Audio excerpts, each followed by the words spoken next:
Hey, what's up guys? Roy from Tapio Farms here, and I'm going to show you what it looks like when arugula doesn't have enough water. Alright, so yesterday I only gave them about a cup of water, and this is what it looks like when your arugula is all dried out. You can see it's all deflated, everything's lying all over the place. And I'll give you a little side shot there. So it's not dead, it's going to come back. I just gave it a half a quart of water, and so tomorrow it's going to look nice and fine. And look at that, how tall it's getting. We almost have the second set of leaves coming out, and on the broccoli, which shot up like crazy, so it took a little bit longer to germinate, but the broccoli is shooting up much faster than the arugula, and to the point where some of the broccoli leaves inside of there are actually getting deprived of light. But you can see with some of these guys, the second set of leaves is starting to pop out. Let's see if I can find a good example. Like this guy. See that little leaf in there? Between the leaf stems? Yeah. So that's what we're looking to see. These are going to be ready to harvest pretty soon. I believe it's day 12 today. So we might be getting a harvest on day 13 or 14 with the broccoli, which is basically what I've seen online. 14 days. The radish, bouncing back nicely, looking nice and big and thick. Got some thick boys over here, especially with this tray. Looking fantastic, if I do say so myself, which I do. And with these guys, I don't see the second. Oh, look at that. Look at that. If you look between these stems, you can see a little leaf popping up. So, we're almost ready to harvest. This is pretty crazy. So how are we going to harvest them? We'll probably use just like a sharp knife and cut them at the base. Put them in some, I've been saving some containers from berries and tomatoes and things that I've been buying at the store. I could alternately just stuff them in some mason jars and use them that way. But yeah, so I gave everything a half quart of water. I'll let it go for a couple more days. Look at, man, some of these broccoli stems are just so long. I'm tempted to harvest them right now, but I think I'm going to wait a couple days, wait for that second set of leaves to just pop out, and then I'm going to harvest these bad boys. Oh my gosh, I'm so excited. I'm so excited. And just in time for the end of Lent. Just in time for the last week of Lent. All the nice harvest, and I'll even have some left over for Pascha. So I'll be able to bring some to church for Pascha. These plugs, you know, nothing really coming up yet. Can't remember how many days we're on with these guys. Maybe 10 days. So hopefully something comes up soon. Peas are looking great. I'm gonna water these bad boys here. Alright. Yeah. Sweet, sweet. Just give them a little bit of water. Not too much because this tray doesn't have holes. And some for the basil. The Greek basil. Hopefully we get something with this stuff soon. Not holding my breath, but hey, it is what it is. So yeah, you see the pea shoots coming up. And I think next time, the next couple trays, we're going to do a tray of peas. Restaurant or grocery store peas. So yeah, probably not going to do a taste test today. We do have a problem with the flooding. It is springtime, and the rains and the snow is melting. The rains are coming down and the snow is melting, and we're getting some flooding down at the lowest part of the basement here. At first I thought it was the dehumidifier, but I checked everything out. Emptied the bucket, that was fine. And when the bucket fills up, it goes through that little hose into this drain, and there's water on the end of the drain, so I know that's the water's being pushed through there. No problem there. And that's way more water than the dehumidifier could even produce. So, I think I need to invest in a little sump pump. And the only reason I'm even showing this to you guys is because this might be something that you run into. If you live in an area where you get a lot of precipitation in the springtime or a lot of snow, it's just something that happens. So you'll get a little bit of water sometimes. What I might need to do before I get a sump pump is just sweep this all towards the drain and let it drain down there if I can. So I'll have to move this table and all this stuff and sweep it up into the drain. Luckily, it's not that bad, honestly. For places around here, a lot of places, their whole basement floods. So I think I'll get ahead of the problem. I will invest in a sump pump once I get paid on Friday, start pumping this stuff into the drain. But before that happens, I don't really want to let this stuff just sit here. So I might try to just move these racks temporarily and start sweeping it towards, or squeegeeing it. I do have a squeegee. Might start squeegeeing it just towards the drain. Because the problem is, so we have sort of a natural irrigation here. If you can see the way that they did the concrete, things are supposed to flow down here and then into the drain. Looks like they did plan some flowage maybe over here, but it kind of stops right here, so I'm not really sure what the plan was with that. Maybe there's a drain over here that I can utilize. But anyway, that is a problem for after this video. Just look at that broccoli. Just look at that broccoli. That just makes me forget about all the flooding problems. Honestly, that's just beautiful. So yeah, we're gonna let that grow a couple more days. We're gonna get a harvest out of that. We're gonna package it up, throw it in the fridge, and just start munching on it. We're gonna do some experiments. Gonna make some smoothies. Gonna make some powders eventually once we get a freeze dryer. And I guess we could dry them out in the oven, or something like that. Get some nice dried microgreens, but I'm from what I've heard, that basically takes a lot of the taste and a lot of the nutrients out of them. So don't necessarily want to do that, although it would increase the longevity of the product. So we'll do a little bit of experimentation. We'll eat some green, we'll eat some smoothies, we'll eat some on salad, some in pasta. Straight up just eat some by the handful. But yeah, we got a lot of greens to eat. So we took a handful of seeds, we turned them into some greens, and that was the goal for this iteration of flats. Eventually, I will be buying more trays, buying more racks, buying more equipment as I need it. As problems pop up, we will be buying tools to solve the problems.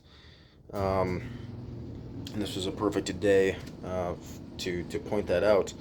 We've got a little bit of unexpected flooding, so what do? We buy a sump pump.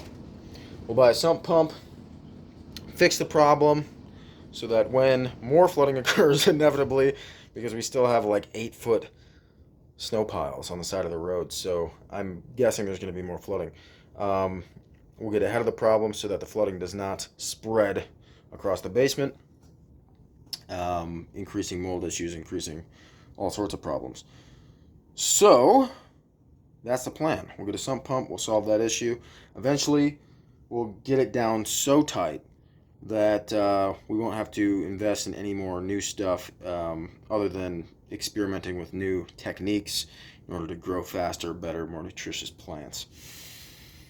So, what is the plan? The plan for now is just to grow food for me and my compadres to eat tasty food, trying to make the best, most delicious product in the most fun and creative ways. And then we will be expanding buying more trays, buying more racks, more lights, and building a contact list so that we can eventually sell these mamma jammas and make some cash, make some cold hard cash, and build up a network, most importantly, of people in the community, and build a network of growers and producers, local producers, so that we can start to muscle out Big Ag. People really just want local products at the end of the day. They want healthy food that's been grown locally by local people, feeding money, feeding the economy back into the local population to create a resilient community. That is really the true goal here. So feeding ourselves, making fun food is really good, and that's sort of the reward, the little reward along the way. But at the end of the day, the primary goal, the big kahuna that we've got to surf, is building a strong community of growers and producers, so that we can feed ourselves. We don't have to rely on this giant octopus, this giant squid of hell, of big agriculture, big pharma, big corpo, sucking us dry, bleeding us dry like a golden calf. Not to get too preachy, I'm not writing a manifesto here, but just wanted to put that out there while it's on my mind. Growing food is fun, nutritious, healthy. The reason I picked these species of plants to grow is because they have anti-cancer agents, right, in their microgreen form. So broccoli, arugula, radish, they all have nutrients that help to fight cancer. And I know personally people in my life that I really care about who are struggling with cancer every single day. And it is a heavy burden. I can't imagine how heavy it is for them. So just as somebody who cares about them and loves them, it is difficult to wrestle with. So that is also one of the main goals, is to help create a healthier community, help the people around us to have a healthier diet, to help fight these monsters that are becoming more and more prevalent in our culture and our society because of the rise of heavy preservatives, of pesticides, all of the things that come along with big agriculture and unhealthy McDonald's style, Walmart style food, treating human beings like cogs in a machine, like little worker units, to feed the short-term profits of a wealthy few. This is the true goal of Tapio Farms, is to eventually help fight against this madness, this cancer. So we've got microcosms here. We've got we've got systems within systems. We've got symbols within symbols here. Not only are we trying to fight the literal cancer of the body with these nutrients within the microgreens, but we are eventually, the goal is to fight the cancer of society, which is destroying our communities. So, how do we do that? We create healthy foods, healthy products at a competitive price, something that people can afford. Create distribution networks that compete with the methods of the oligarchs. And build a community where people feel like they're not alone, feel like they can reach out and acquire the resources necessary for life. So, you hear a lot of words thrown around these days, like what's that one? Food insecurity. Food insecurity. Yeah. Um, that shouldn't be a concern in the wealthiest country in America, or in the world, sorry. The wealthiest country in the world should not have food insecurity. That's just ridiculous. So, what are we going to do about it, right? Are we going to march in the streets and overthrow the government? Maybe that would be fun. That would be really fun. But no, realistically, what we're going to do is build up, do things that we can, do things that we can with what's in front of us, with the people in front of us and the community in front of us. So that's what we're going to do. My role right now, my little goal right now is to grow some healthy food and generate some income so that eventually I can buy a little farm, continue to grow healthy food, raise some livestock, and create a system, a network of people, of local people that can create that can create some resilience, some independence from the system. And once we do that, all this fear mongering, all this panic over the power grid and, wars and all this crap, invasions and stuff, we won't have to worry about it. Because we will be able to grow our own food and our own livestock, be able to generate income for ourselves.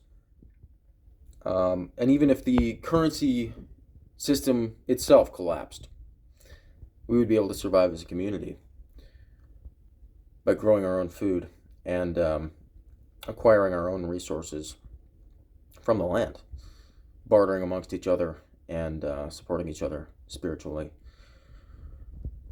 and materially. So this is the goal. Hope you like it. Got kind of heavy there. Sorry about that. What can I say? I'm a dreamer, man. No. So yeah. Hopefully everything goes well. I'm gonna clean up this water, keep these plants growing. We're gonna have a harvest pretty soon. I'm gonna box it all up, get it in the fridge, and take you along for the adventure. I'll try to figure out how to do that in a way that will be easy to watch. Right now, I'm just kind of turning the camera on and rolling. But for the harvesting situation, there's going to be a lot of steps. I want to figure out how I can do that in a way that's watchable. So maybe I will do some editing. I don't know. There's a pause function on this video recorder, so I might be able to pause it and then pick it up once I have the next step ready. But who knows? So we'll cross that bridge. We'll burn that bridge when we get there, right? So hope I didn't ramble too much. Have a good night. See you tomorrow.